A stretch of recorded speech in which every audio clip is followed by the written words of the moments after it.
जय हिंद प्यारे बच्चों। तो आज फिर आपके लिए मैं लेके आ गया हूँ रसखान जी के सवैये। 4 सवैये हो गए थे और आज आपको 5वां और 6वां हम बताएंगे।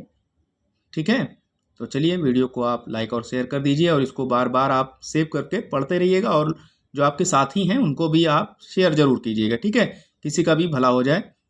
तो चलिए पढ़कर आपको इसका भावार्थ बताते हैं। कान भय बस बांसुरी के, अब कौन सखी हमको चाहिए। निस धौस रहे संग साथ लगी, यह सौतीन तापन क्यों सहिए। जिन मोहि लियो मन मोहन को, जिन मोहि लियो मन मोहन को, रस खानी सदा हमको दहिए। मिल आओ सब सखी भाग चले, अब तो ब्रज में बांसुरी रही है। मिल आओ सब सखी भाग चले, अब तो ब्रज में बांसुरी रही है। प्रसंग में आप लिखेंगे कि प्रस्तुत पद में गोपियों का श्री कृष्ण की बांसुरी के प्रति सौतिया डाह प्रकट हुआ है। यानी सौत को समझ रहे हैं आप लोग, सौत किसे कहते हैं, सौतन, यानी उनसे जलन हो रही है गोपियों को। तो एक सखी दूसरी सखी से कह रही है, कहती है कान भय बस बांसुरी के, कि हे सखी कृष्ण जी तो, भगवान कृष्ण अब तो बांसुरी के बस में हो गए हैं, अब कौन सखी हमें चाहिए, अब हमें भला कौन चाहेगा। निस्धौस रहे संग साथ लगी, या सौतीन तापन क्यों सही है। दिन रात कृष्ण जी के साथ या लगी रहती है, कौन, बांसुरी। यह बांसुरी रात दिन, निस्धौस यानी रात दिन साथ में लगी रहती भगवान कृष्ण के साथ। इस सौतन के द्वारा गए दुखों को हम कैसे सहन करेंगे।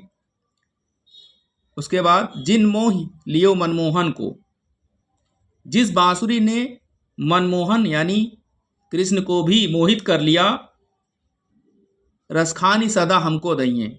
रसखान जी कहते हैं वही बांसुरी हमें सदैव जलाती रहेगी। रसखान जी ने लिखा है कि सखी जो है दूसरी सखी कहती है कि जिसने भगवान कृष्ण को भी मोह लिया वो हमें हमेशा जलाती रहेगी। आओ मिली आओ सब भाग्य चलें, अब तो ब्रज में बांसुरी रही है। हे सखी आओ हम सब मिलकर इस ब्रज से भाग चले, क्योंकि अब तो ब्रज में बांसुरी जो है रहेगी कृष्ण के साथ, है ना। तो इसलिए हम यहाँ नहीं रहेंगे, यहाँ से चलो भाग चलें। तो यहाँ पर आपने देखा कि इस सवैये में रसखान ने बांसुरी के प्रति गोपियों के सौतिया डाह यानी सौतन वाला सौतिया डाह का सुंदर वर्णन किया है। यह आप काव्यगत सौंदर्य में लिखिएगा। भाषा मुहावरेदार ब्रज भाषा है। रस मैं बार बार बता रहा हूँ, श्रृंगार रस है, गुण माधुर्य है, छंद सवैया अलंकार, रूपक है, श्लेष है और अनुप्रास है। तो अगला देखते हैं। मोर पखा सिर पर ऊपर रखी सॉरी मोर पखा सिर ऊपर राखी हो, गुंज की माल गरे पहिरोंगी। ओढ़े पीताम्बर ले लकुटी बन, गोधन ग्वारन संग फिरोंगी। ओढ़ी पीताम्बर ले लुकटी बन, गोधन ग्वारन संग फिरोंगी। भाव तो वो ही मेरो रस खानी, भाव तो वो ही मेरो रस खानी, सो तेरे कहे सब स्वांग करूंगी। या मुरली मुरली धर की, अधरान धरी अधराना धरूंगी। या मुरली मुरली धर की, अधरान धरी अधराना धरूंगी। अब इस सवैये में बड़ा ही मार्मिक वर्णन किया है रसखान जी ने। यहाँ भगवान कृष्ण के वियोग में जो है व्याकुल गोपियों ने कृष्ण का रूप धारण कर लिया है। जैसे जैसे वे क्रियाकलाप करते थे, जैसे जैसे पीताम्बर ओढ़ते थे, कपड़ा पहनते थे और मोर पखा लगाते थे, सब कुछ उनका रूप धारण कर रही हैं, है ना। तो उसी का वर्णन यहाँ पर किया गया है। क्या कहती है गोपी, दूसरी गोपी से कहती है, क्या कहती कि मोर पखा सिर पर ऊपर राखियों, कि मैं तुम्हारे कहने पर, एक सखी दूसरी सखी से कहती है, गोपी दूसरी गोपी से कहती है कि मैं तुम्हारे संकेत पर, तुम्हारे इशारे पर जो है वो मोर के पंख को रखी हो गुंज की ऊपर रख लेंगे, मोर के पंख को ऊपर रख लूंगी यानी अपने सर के ऊपर, जैसे भगवान कृष्ण रखते थे। गुंज की माल गले पहनूंगी और गुंजों की माला वो अपने गले में पहन लूंगी। ओढ़ी पीताम्बर, और पीताम्बर ओढ़कर लय लकुटी, लकड़ी को लेकर वन गोधन ग्वारन संग फिरूंगी, जंगल में जाकर ग्वालों के बीच में फिरूंगी।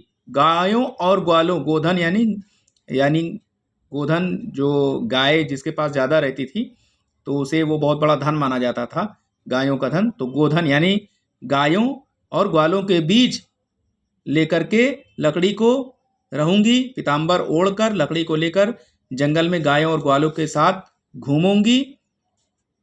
भावत वही मेरो रस खानी, सो तेरे कहे सब स्वांग करूंगी। हे सखी, मैं तुम्हारे कहने पर वो सारी लीलाओं को करने को तैयार हूं जो भगवान कृष्ण को अच्छी लगती थी, जो जो उनको भाता था। मैं सारी लीलाएं करने के लिए, सब कुछ क्रियाकलाप करने के लिए तैयार हूं, लेकिन या मुरलीधर की अधरान धरी अधरा न धरूंगी। अंत में कह रही है कि मैं इस मुरली को जो श्री कृष्ण के अधरों पर रहती थी, यानी जिसे भगवान कृष्ण अपने अधरों पर, अपने होठों पर लगाते थे, मैं उसको नहीं रखूंगी। यानी गोपियां मुरली से सौतिया डाह रखती हैं, वे सभी कृष्ण की लीलाओं का अनुकरण करने के लिए, सारी क्रियाएं करने के लिए तैयार हैं, लेकिन बांसुरी को अपने होठों पर नहीं रखेंगी। तो आपने देखा कि किस तरह बांसुरी से उन्हें चिढ़ है, सौतिया डाह रखती हैं, ईर्ष्या है, जलन है, सब कुछ क्रियाकलाप करने के लिए तैयार हैं जैसा जैसा भगवान कृष्ण करते थे, लेकिन मुरली को अपने होठों से नहीं लगाएंगी। तो यहाँ पर भी जो है आप लिखेंगी काव्यगत सौंदर्य में कि गोपियाँ सौतिया डाह रखती हैं मुरली से, और भाषा ब्रज है, रस श्रृंगार है, गुण माधुर्य है, अलंकार यमक श्लेष अनुप्रास है, छंद सवैया है। ठीक है, तो ये आपका कंप्लीट हो गया 6 का 6 सवैया।